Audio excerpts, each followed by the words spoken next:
সবাই পয়েন্টে চলে আসেন। রূপান্তর নাটক আমাদের জোবান যে করল, মানে কোন হিসেব করে করল, এই গল্প নাকি ওই যে যারা অভিনয় টভিনয় করে তারা নাকি আগে থেকে গল্প মানে দেখে যে কেমন গল্প হয়েছে, তারপরে তারা এই ডিসিশন নেয় যে তারা এই নাটক করবে কিনা বা এই ছবি করবে কিনা।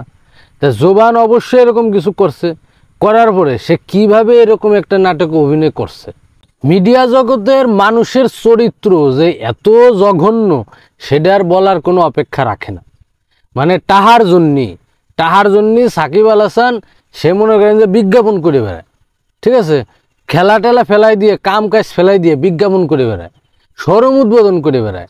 জোবানের মতো অভিনেতারা মনে করেন যে এই যে টাকার জন্যই, মানে ইসলামের নিষিদ্ধ বা হারাম একটা কাজ সেটারে প্রমোট করার জন্য সেই সব করে বেড়ায়। ছোটবেলায় দেখছি যে মোবাইলই মেমোরি লোড দেয় না, মেমোরিতে লোড দিত। জোবানের নাটক আলাদা, তার যে নাটক দেখে মানুষ মজা পাইতো, তারা কিন্তু আলাদাভাবে জোবানের নাটক আইসে ভরে নিয়ে যেত, ঠিক আছে। সেই লোকগুলো কোথায়? সেই লোকগুলোরে দেখবার চাই। এখনও যারা এই জোবানের পক্ষে কথা বলতেছে বা এখনও যারা এই জোবানরে সাপোর্ট করতেছে, তারা কোন জায়গা? তাগেরে জাতি দেখতে চায় যে জোবানের এই লোকজনগুলো কোথায়। একজন যদি মনে মনে ভাইবে যদি মেলা বড় কিছু হয়ে যাবার পারে, মানে একজন পুরুষ মানুষ যদি মনে মনে ভাবে যে আমি একজন মহিলা, তাহলে কি সে মহিলা হয়ে যেতে পারবি? এটা কোনো দিন সম্ভব? এটা কখনোই সম্ভব না। আমি তো মনে মনে ভাবতে পারি যে আমি মেলা বড় লোক, কোটিপতি আমি, কিন্তু আমি কি কোটিপতি হতে পারবো যদি আমার টাকা না থাকে? এই নাটকের স্পন্সর করছে আমাকে ওয়ালটন, দেশি ব্র্যান্ড।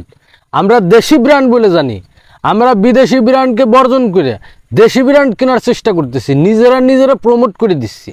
সেখানে আমাদের দেশি ব্র্যান্ড তারা কি করছে? যে নাটক নিষিদ্ধ একটা বিষয়কে প্রমোট করার চেষ্টা করছে, হ্যাঁ, সেই নাটকে আমাদের দেশি ব্র্যান্ড স্পন্সর করছে, তারা অবশ্য ক্ষমা চাইছে। এইভাবেই বাংলাদেশের মানুষের প্রতিবাদ চলতেই থাকবে, কেউ ঠেকাইতে পারবি না। কারণ হচ্ছে এই অন্যায়গুলো যদি আমরা প্রশ্রয় দেই, এরা পরবর্তীতে আরও মাথাছাড়া দিয়ে উঠবে। যত মাথাছাড়া দিয়ে উঠুক, কেউ এই প্রতিবাদ থেকে সরে দাঁড়াবেন না।